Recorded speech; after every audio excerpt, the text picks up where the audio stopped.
they did some test and they found out his kidneys were failing. And I said, can I pray for my baby really quickly over his incubator? And so I just started praying to Jesus, and I was like, Jesus, you love him more than I could ever. And I was like, I don't know if I believe that emotionally right now, but I intellectually know you love him more. Yeah. And I was like, please save him. I was like, I need you to save him. And I was like, God, let your will be done, because even if I lose my son, I know you are still good.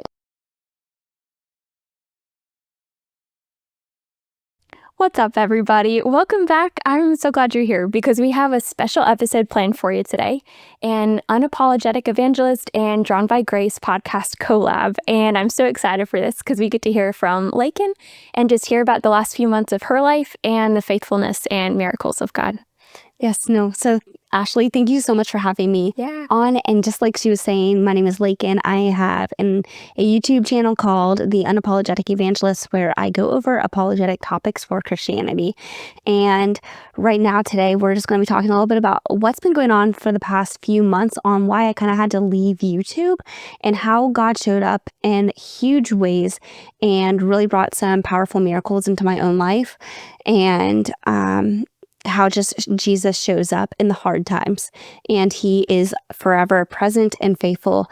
And that is an apologetic for Christianity, is how Jesus shows up personally and radically for us. Yeah. So you've been through so much in the past year. Could you kind of take us back to how it all started? Yeah. So it's been a crazy ride over, so I guess the past year, but specifically over the past maybe 5 months. So at the very last YouTube video that I posted, or at least the YouTube reel, I was 24 weeks pregnant at that time. And literally right when I clicked off that YouTube reel that I posted, I had severe back pain and stomach cramping. And it felt very much like contractions. And so my husband and I rushed to the hospital, and we get into the labor and delivery room, and they said I was having contractions at 24 weeks. And thankfully, they were able to stop the contractions, but I found out that I had kidney stones. And so the kidney stones started contractions, but thankfully, through really good OBs and nurses that were there, they were able to prevent going into labor further. And so very grateful to everybody that was present at that time. And I was just praying the entire time. I was like, God, please help save my son. And I was begging the nurses, because they had started talking about an emergency C-section. And I just said, please save my son. God, please fight for him. And then I begged the doctors to fight for him as well. But again, we didn't have to do that. They gave me meds to help stop the kidney, or I guess get rid of the kidney stones. And I was able to continue on with my pregnancy. However, after the whole incident with kidney stones and almost delivering at 24 weeks, we found out, I think around the same time, that my son had an uterine growth restriction. And so he kept dropping percentiles. He was just very, very tiny and wasn't really growing that well in utero. And so it was really, really hard. We didn't know what to expect. The doctor said there could be complications, there could be none. We really don't know as of yet. And so my doctor put me on not bed rest, but pretty strict precautions about lifting. And so I had to just be very careful about the activities I was doing, limit a lot of stress. And we just had multiple scans, multiple reviews of those scans with doctors and fetal specialists to make sure he was staying on track. And unfortunately, he was not really keeping up with where they wanted him to be. That's really scary. So what was that like for you, like spiritually, emotionally? Yeah. Throughout this entire pregnancy, I just started praying Psalm 23 over my baby, over just my entire family, because I have 2 other children at home too. But I surrendered this pregnancy to the Lord. I said, God, I have no control over this. I was like, you saved him from being delivered at 24 weeks. You have kept us both very safe. And ultimately, it's up to you. And this is, let your will be done ultimately, because I'm not in control of anything right now. And I ultimately have to trust that Jesus loves my baby a lot more than I do. which is so hard. Yeah. Really hard. So how you give your pregnancy over to Jesus. What was the rest of your pregnancy like? What happened next? So we get to about 37 weeks. I went to the hospital by myself. My husband was home. I think he was working, and I think my husband's mom was watching my 2 other kids because we were not expecting anything from this doctor's appointment. It was kind of just a routine checkup. Yeah. And they found out that he dropped from the 3rd percentile to under the 1 percentile. Oh my gosh. And so the doctor just looked at me and said, "You are going to deliver your baby today. You are not leaving this hospital. You will walk over to labor and delivery, and you are going to have an emergency C-section. And just be prepared for that. And the baby will probably be in the NICU." And because they found out that he stopped growing at 33, 34 weeks. Yeah. And so they weren't really sure about what was going to happen after he was delivered. They weren't sure if his lungs were going to be the size of a 33-weeker or he was going to have lungs of a 37-week baby. They just knew he was very petite. And so I was trying to grasp my mind around it. I just started crying at that moment. I was like, "God, please just keep this baby safe." Yeah. Because they just said they have no idea what to expect. And so I immediately called my husband. I said, "You need to get to the hospital right now." And so we found out at 3:37 that we were going to deliver this baby pretty quickly. And by 6:30, he was here. Wow.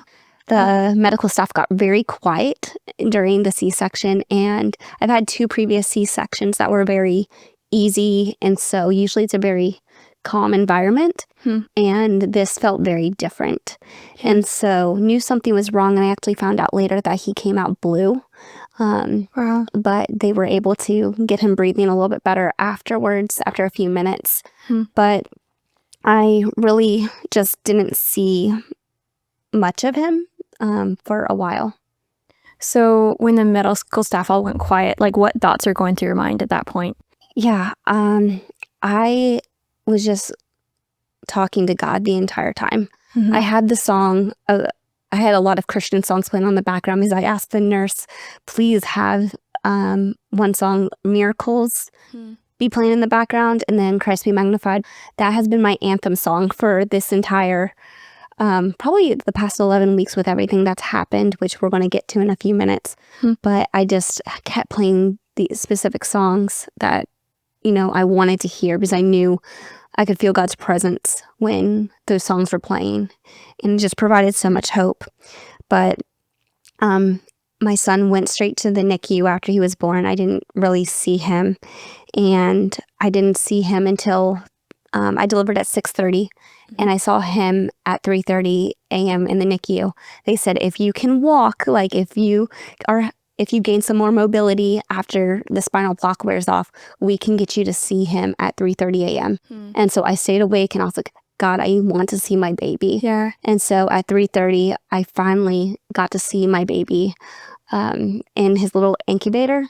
And he was so tiny. He was born at 4 pounds, 11 ounces. And he had a plethora of just things that happened to him that the NICU nurses helped out with, like breathing and eating. And so he had an NG tube, he had oxygen. And so he was definitely a little fighter. He was the cutest baby and the strongest baby I've ever seen. He's beautiful. But the hardest part, I think, was I was not able to hold him until 21 hours after I delivered him. And so even though I was very grateful to see him at 3:30 a.m., I was like, when can I hold him? And they're like, that might be a minute. And so I'm grateful that at 21 hours, I was able to hold him in my arms for the first time. So what was it like holding him for the first time? Yeah, I think I couldn't sprint because I had a C-section, but as much as you can sprint down the hall, like in a wheelchair, I was trying to wheel. I think my mom was wheeling me to the NICU because my husband had to go home to our 2 other kids and help them out. So I think my mom was pushing me as fast as she could to the NICU. Yeah. And so I was just elated to see him. And definitely when, everything happened where I couldn't see him. I just wanted to see him face to face to know, okay, he's okay. Yeah. He's okay. Yeah. And it was so scary because he had all these wires on him, but the NICU staff were amazing on helping just lift him out and put him on my chest, and just so I could hold him for the first time. Yeah. And of course I just started crying because I was like, I get to hold my baby. Yeah. And I was just like, thank you, Jesus, for allowing me to hold my baby. And it was just the best moment that I could ever experience, because even though it wasn't necessarily the way I wanted to birth my baby, I got to hold him finally. Yeah. Which that's all I wanted, was just to hold him. And that's what happened. Yeah. So you finally hold him, like get to hold your baby after 21 hours. Is he doing better at that point? Or did you guys realize at that point, like, he's not really doing okay? Yeah. So I got to hold him, and then a couple hours later, things became pretty intense. And they tested some, I'm not sure about the exact medical terminology, but they did some tests, and they found out his kidneys were failing. And there was a couple moments where we really thought we were going to lose him. And so then doctors and nurses said, you need to leave the room. We need to do a central line. And I said, can I pray for my baby really quickly over his incubator? And so I just started praying to Jesus, and I was like, Jesus, you love him more than I could ever. And I was like, I don't know if I believe that emotionally right now, but I intellectually know you love him more. Yeah. And I was like, please save him. I was like, I need you to save him. And so I got rushed out, and then they brought in a chaplain right away. I guess they found out I was a Christian because I was praying over the incubator. But the chaplain started praying over my son while they started working on him. And the chaplain just said the most beautiful prayer of, like, Jesus, save this baby. Like, you love him. Fight for him. Yeah. And I thought, my pastor talked about a few weeks prior to all of this happening. He talked about how sometimes when you don't have the words to pray, your tears are your prayers. And in that moment when the chaplain was praying, I was like, Jesus, I just offer you my tears for my baby, because I have no words right now. Yeah. I just asked the Holy Spirit to intercede, because I was like, Jesus, I can't do this. And I was like, I need you to intercede for me. I just need you to feel your presence right now. And I was like, God, let your will be done, because even if I lose my son, I know you are still good. And I was like, God, it's so hard to say, but I trust you. And so it was a long road, but the most amazing thing happened. A few minutes after we thought we were losing him, his kidneys started functioning like that. And the doctor was flabbergasted. A couple of the NICU nurses I found out were believers as well. And they told me after, they were praying over my son while they were working on him. But the doctor was so confused because it happened instantly after the chaplain stopped praying. His kidneys started functioning again. And the NICU doctor was like, I don't understand. This never happens. What happened? And me and the nurses were looking at each other like, Jesus. Like, Jesus totally heals and restores everything. And yeah, the NICU nurses knew what happened because of prayer and the power of prayer. But the doctor had no words. She's like, there's nothing, like, this shouldn't have happened. Like, your baby shouldn't have had restored kidney function. And yet I'm like, well, we serve a God who saves. And right then I knew God saved my son, which was a miracle. And I was like, oh my gosh, like, Jesus is so good in that. And so I'm just very grateful that you guys can probably intermittently hear in the background my son crying. But my husband has him right now. But yeah, just very grateful to hear that cry and know that he's okay. Yeah, that's awesome. So I really actually do think when I was hanging out with you, like, during that season, like, there was like this strength in you, and I just really believe it was the strength of God. So, like, as you lived out, like, the next few days, what was it like just processing everything that happened? It was a lot. It's very hard. I got discharged, and I had to leave my baby in the NICU. And it was really hard because a couple moms were also being discharged at the same time, and they were walking out with their baby. And so I just get in the car feeling so empty. And I was like, God, you have taken care of my son, and he's very well loved in that NICU. I met kind of the NICU nurses, and they are so they're just such beautiful people. One of the NICU, this is kind of a deviation, but one of the NICU nurses saw that I didn't want to leave, and it almost like she read my mind, and she walked up to me and she said, Laken, if your baby is crying, I will not let him cry it out. I will go to your baby and I will hold him. Do not worry, I will not let him cry. And I literally was talking to God that moment of like, God, I don't want to leave, because what if the NICU nurse is like busy and like my baby is crying? Yeah. And so like that was a small answered prayer. Yeah. And so that was so awesome just to have that little answered prayer. But going back to kind of the question that you asked, the next, I guess I was discharged and I was home for about 2 days, and things went haywire, very haywire. Me and my husband were putting our other 2 kids down for bed. I was trying to get ready to go to the NICU as well to go see my son. And all of a sudden, my body just went numb and my speech slurred. And it almost like I had a lisp and I fell to the ground. And I couldn't move my body, and I yelled for my husband. And I was like, Zach, I can't move. Like, what should we do? And at first it was like so surreal, because this slurred speech, I was like, this can't be a stroke. Like, I'm 31 years old. This cannot be a stroke. Right. And so we called his mom, who's my husband's mom, who's a nurse, and she immediately said, call 911. Your speech is slurred. And so we call 911, and they rushed me to the hospital, and they found out that I had a stroke, and I actually had a previous stroke and didn't know it. So I had 2 strokes, and it all came from postpartum preeclampsia. Wow. And so from there, I was admitted to the hospital. They put me on magnesium sulfate, I think, for a couple of days. And so I was just trying to heal, recover from that in the hospital, and which just broke my mama's heart, because I wanted to be home with my kids, and I wanted to see my son, Asa, in the NICU. But the charge nurse on my floor at the hospital worked with the charge nurse in the NICU and brought my son down so I could have my hand on his tummy while I was there for at least like 15 minutes a day. And that just meant the world to me, that they thought so much just to bring my son to me so I could just even see him. Right. And they y'all, I don't know if you can tell, but I love NICU nurses. They're the rock stars, but they just cared so much for me. And I found out one of my NICU nurses for my son actually lived down the street from my parents' house. And so I actually got to see her recently and say hi. And she got to see Asa, my son, my third, again.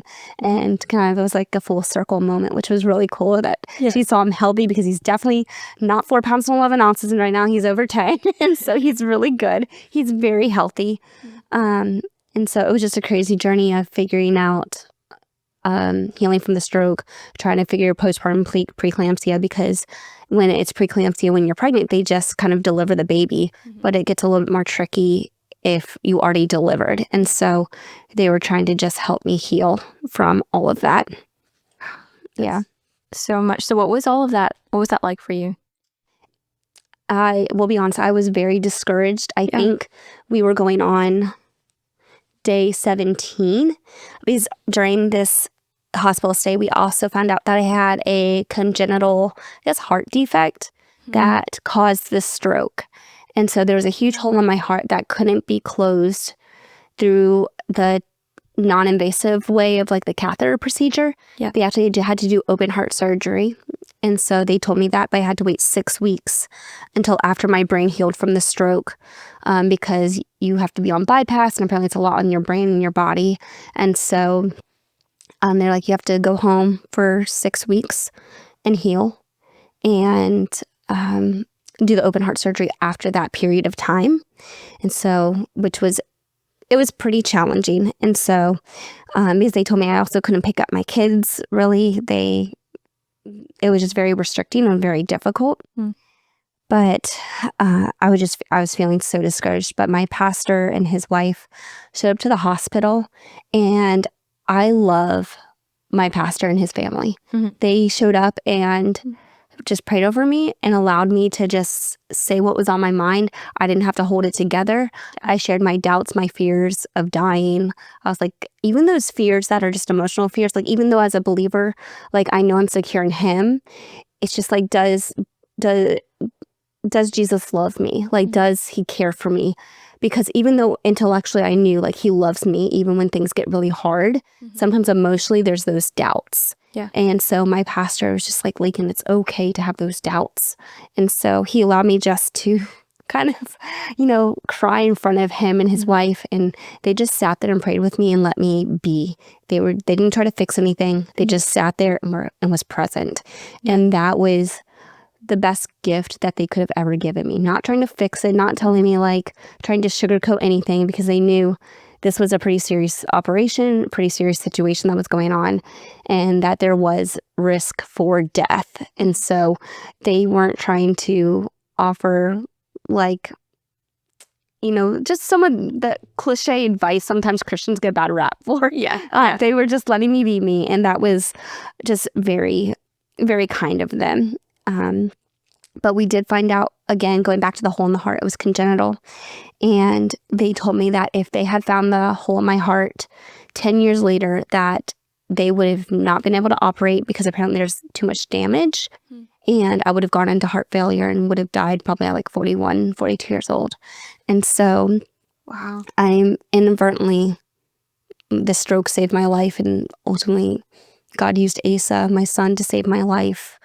Because without being pregnant and all the haywire that pregnancy causes on the body, even though pregnancy is beautiful, the weight of like being pregnant puts a lot of strain on your heart.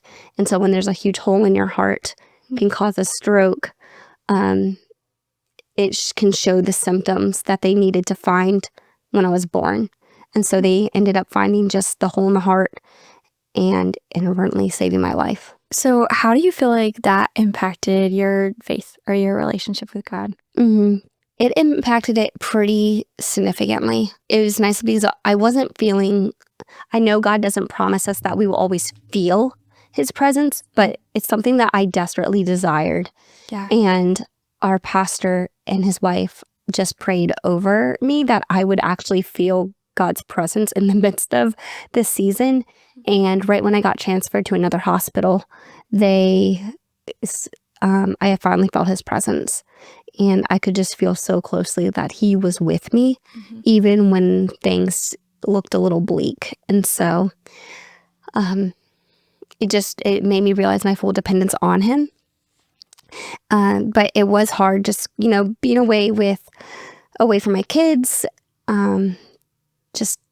You're being a new mom, like postpartum, like you have a new baby at home. You never want to leave your newborn. And ultimately, that's what I had to do for a while. And so I really leaned on my church family and my biological family. And my pastor also brought up Exodus 17, which is when Moses held up the staff and they were fighting a war. And every time Moses held up the staff, they were winning. But the problem was Moses grew tired. And so his friends had to help hold up that staff. And my pastor looked at me and he was like, sometimes you need to lean on the faith of your friends and your family and your church family, because sometimes you can't do it on your own. I mean, we can't do it on our own. And he's like, let us hold you up. Like, let us help you with your faith and hold you up when you just don't feel anything right now. Which is how I felt. I was like, I didn't feel God at first. I didn't feel anything. I felt so numb because I think we were on day 17 of this or something like that. It was very, and I think I felt him on day 21. The timeline's a little hazy now. But, after everything. But it was just, I saw God show up in so many ways when I had nothing to offer but my anxiety. And he still was faithful despite everything. You think of the men in scripture too, who, made a hole in a roof to take their friend who couldn't move to the feet of Jesus, and it says Jesus healed the man because of their faith. So not just the man's faith, but the faith of the friends. And I think today, too, whenever we feel paralyzed or whatever else, it can be our church family, it can be our friends who take us to the feet of Jesus. So it sounds like in a lot of ways it was a really discouraging time, just because it sounds like you weren't able to, you said, hold your kids. You don't really know what everything's going to look like. And open heart surgery just in general is so big, but then, so much more so when you have a husband and 3 kids also in the picture. So as you're preparing for, open heart surgery, what did that look like for you? How were you feeling about everything? Yeah. I was pretty scared. I was pretty scared. But I kind of adopted this phrase of it is what it is. Because I couldn't change anything. But kind of going back to what you mentioned previously, I did want to mention it, that my parents, my church family, so many people showed up and showed me Christ, because it was 6 weeks of before the surgery of not being able to lift my kids, not really being able to do anything. And then after the surgery, we'll get kind of more into that. But for another 6 weeks, I was unable to lift the kids again because of the breaking of the sternum. And you have to do sternum care for 6 weeks. And so you have to be very, very careful. And so for 12 weeks, my church sent people over twice a day to help me with the kids, because my husband had to go back to work after 2 weeks after delivering my son. And so my church brought meals for essentially 2 months throughout this, and also had people from the church just come help me with my kids and provide some normalcy. Yeah. And then my rock star of a mom, she helped me with night shift, because my other 2 kids, if you know, they don't sleep that well. And so my husband had to help. He did the 2 older kids, and I was doing night shift with my mom. And so my mom stayed and lifted my son for me so I could feed him. And then she would help put him back in the bassinet and take care of him during the night shift so I could sleep. Because that was one other thing that was a caveat to this entire thing, was that the neurologist said I also had to sleep, and I wasn't really allowed to do night shift. And I was like, how do you do that with a newborn? With a newborn, yeah. And so my mom stayed over and helped me do night shift with my son. And so for that, I am forever grateful. And so I've never seen such a clear depiction of the gospel until now. Like I knew it intellectually, I believe it, but just a perfect image of what the gospel looks like was shown up through my family and my church family. Yeah. And it's still really difficult because we're still in that season of recovering from open heart surgery. Right. But I have nothing to offer. Like, I can't lift. I sometimes fall asleep at random times. Sometimes it's still very difficult to communicate because the parts of the brain that was impacted speech and memory. And that's why I have the notes right here, just because everything that's happened.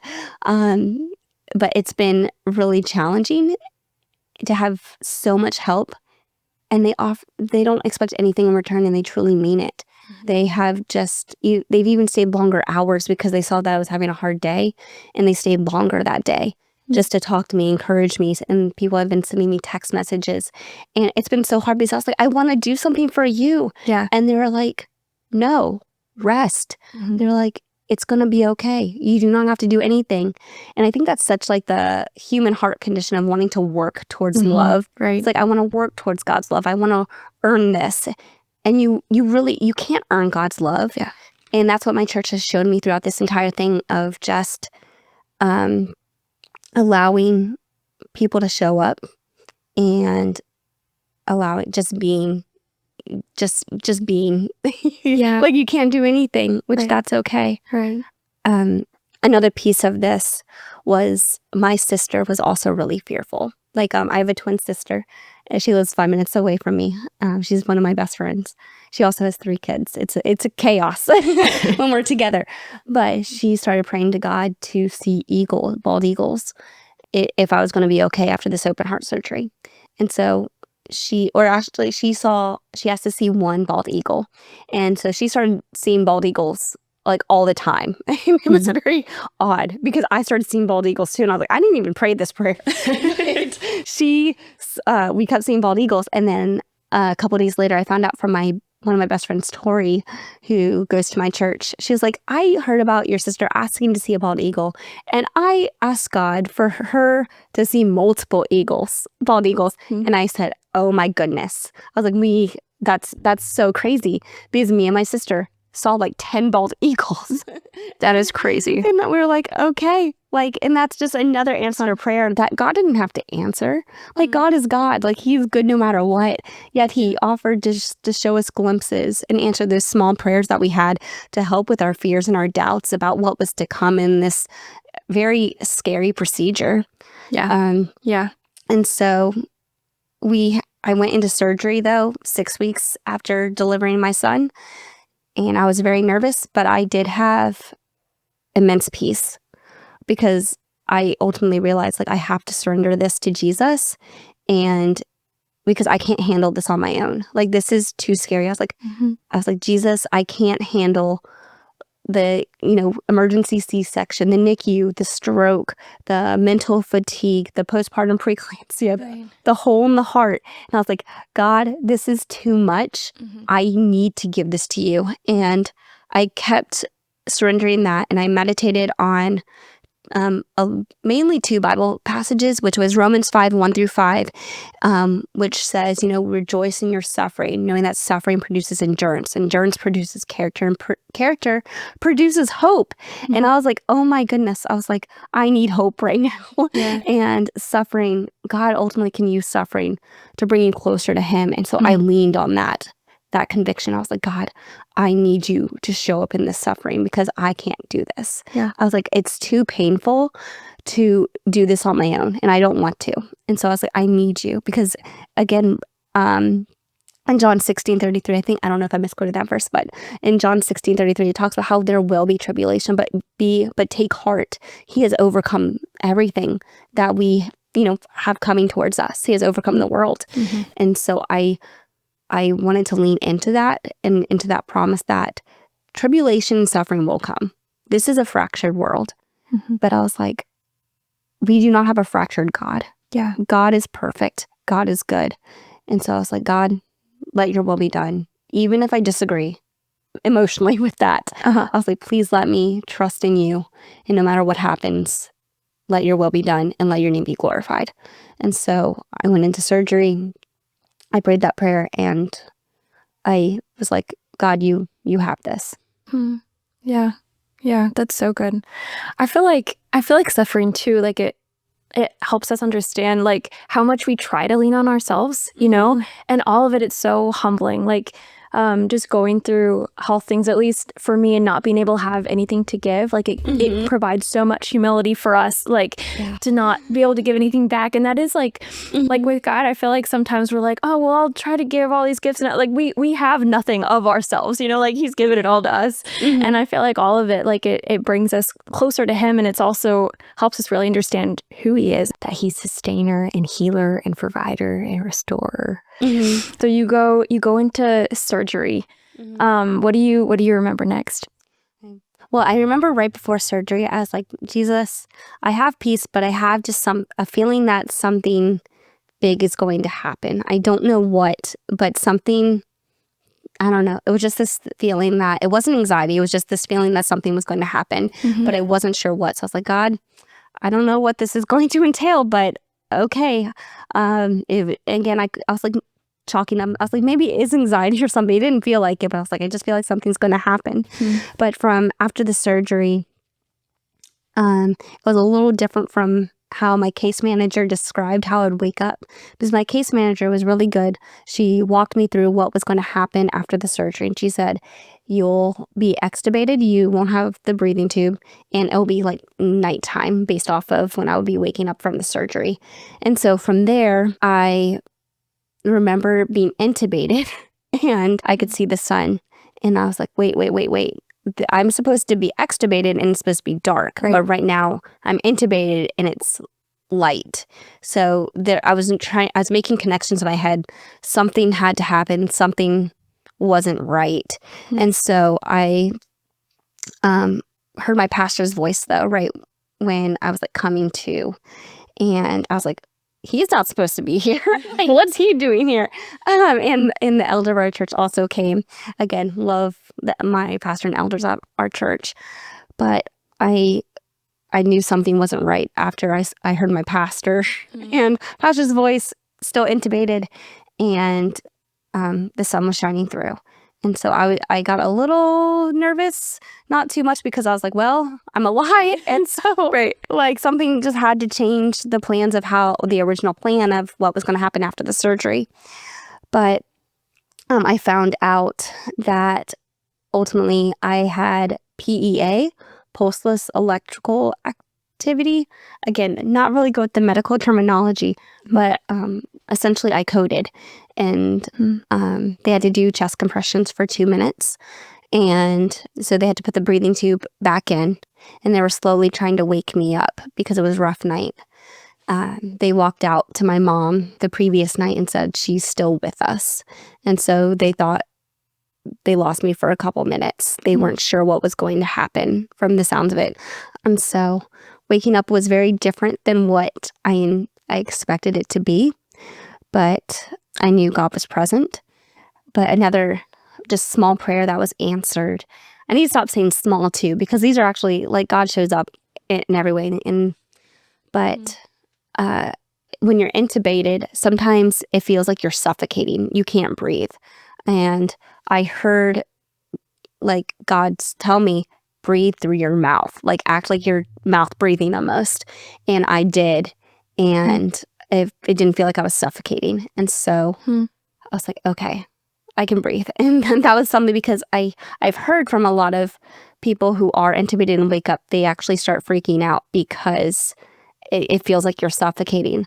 And so God even just helped provide that thought of breathe through your mouth. Like, it's okay. You are safe.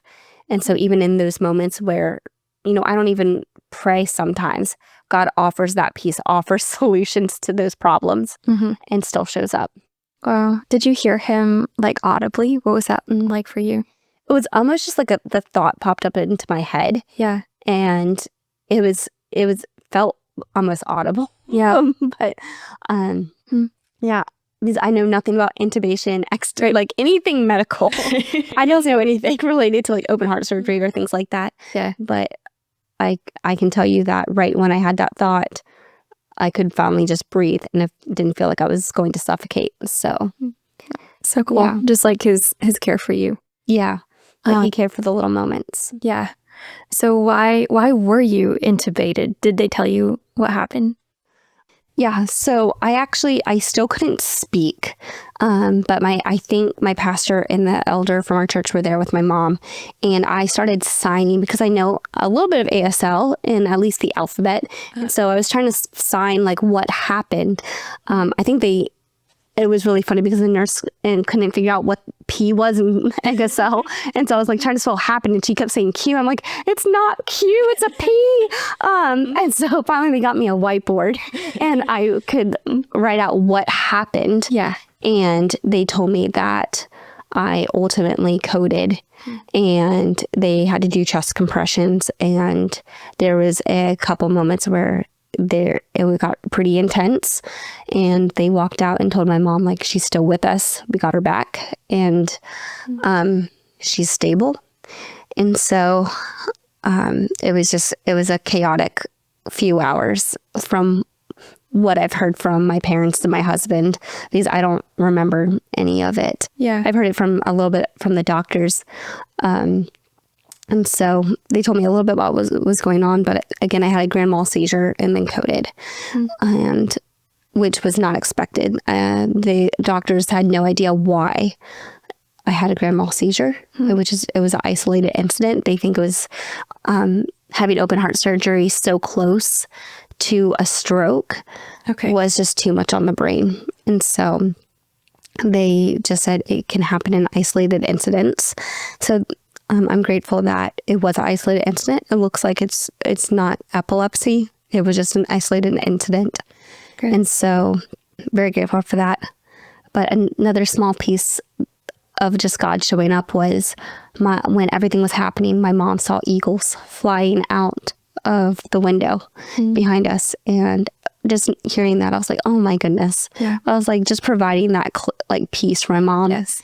And just, showing up, because my sister always just prayed like, please show me bald eagles to know Laken's going to be okay. And then when something that looks like it's not going to work out well, that my mom had no idea what was going to happen. And my husband didn't know what was going to happen. And he just sends that small sign of seeing bald eagles in front of the hospital window. Like, I just think that's so cool that God shows up in that way. And another miracle is that they quickly did a chest x-ray after the chest compressions, because after open heart surgery, they don't want a lot of pressure on here. And usually they break your sternum or your ribs after doing chest compressions. And they didn't. They were floored. They were like, we don't know how we didn't break your chest. And so I'm very grateful, because I think they would have had to go back in and rewire everything. Yeah. And so that was just another miracle. And so Jesus just saved my life through the entire event. And I'm very grateful for that. Wow. So you've been through so much in the past year. Like, how do you think it's changed you, or even changed your relationship with God? Well, it's definitely been an arduous journey. Yeah. And it's definitely not over yet. But throughout this entire thing, has just continually made me realize that I am completely dependent on him. Like, it is completely on his will and not my own. And I do not have control over life or death, and that Jesus ultimately does.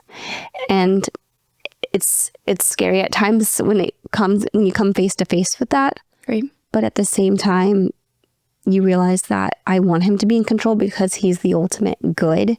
And so even though I'm not going to lie, like, I had this thought, I was like, Jesus, what about my children? Like, I have 3 small children.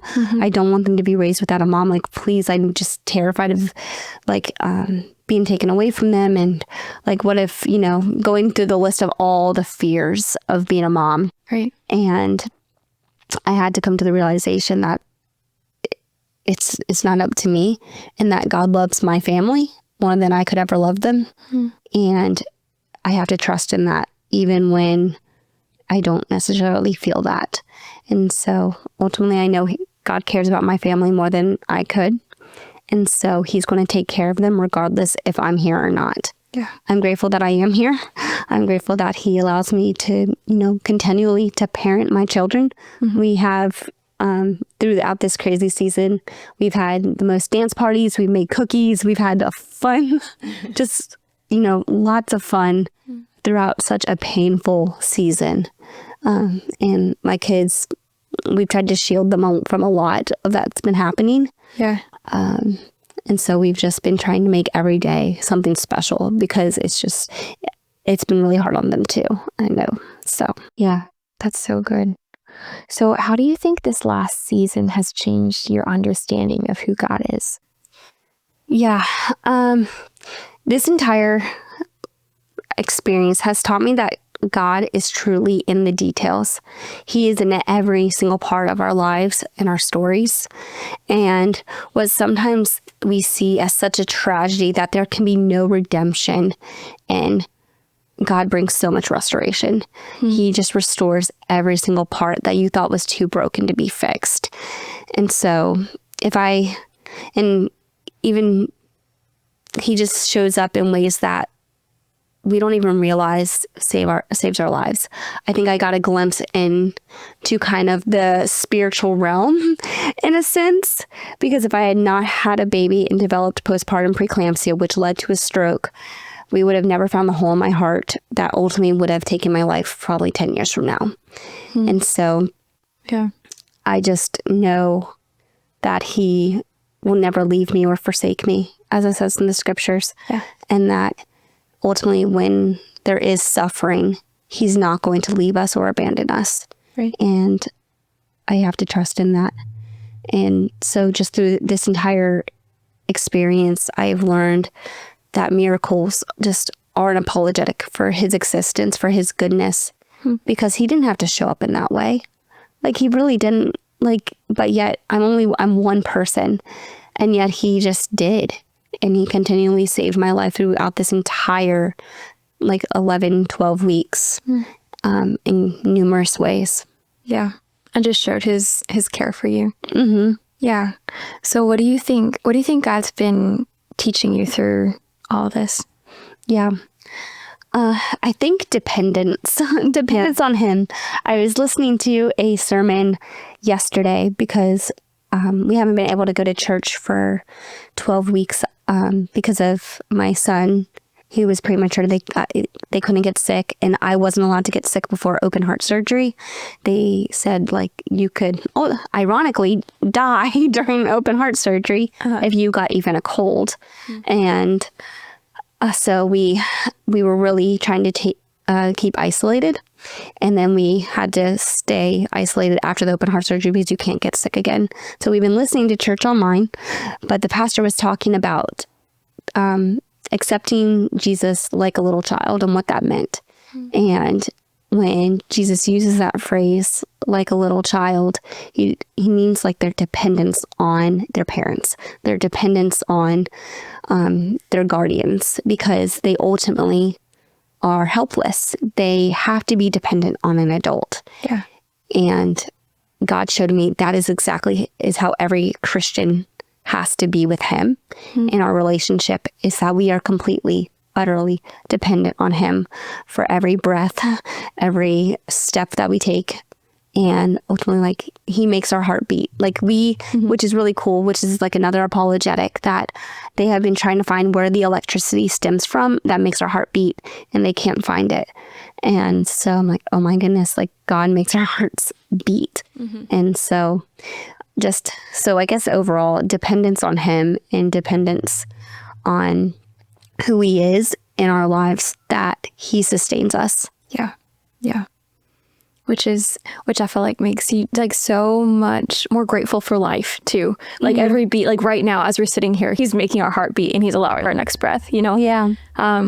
So I guess last question for you.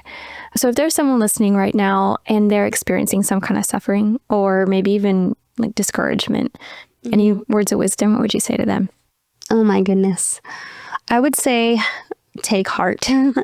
God is in the details, and he is in your story, and he ultimately cares for you radically in ways that I don't think we can ever fully grasp until we get to heaven. But he knows what's going on. He wants you to share that. And just like how David shared in the Psalms, his desperation, his suffering, his hurt, I would just encourage anybody, go to him, like, run to him and tell him, like, you are confused, like, you are tired, you are suffering, you're just struggling, because he wants to hear that. He doesn't want this robotic relationship with us. Yeah. He wants to know what, even though he already knows what's on our hearts, he wants to hear from us and just knows what our struggles are. And so, I say run to him, because he's the only one that we can go to. Yeah. I think that's so good. And I think that's so important, just to go to him. I think in those really hard seasons, it can be easy to have even a subconscious thought that maybe we shouldn't feel this way and we should try to get it together a little bit before we go to him. And in reality, that's kind of us trying to do it all or to heal on our own strength. And in scripture, you just see the compassion of Christ and how much God cares for us. Yeah. You know, that he keeps count of our tossings and keeps our tears in his bottle. And I think ultimately he is the only one who can heal us completely and perfectly and wholly. Well, Laken, thank you so much for sharing your story. I just hope that it encourages whoever's listening as much as it encouraged me. And anyone listening, thank you for being here. And whether it's joy or our perspective, I hope this story changed you today.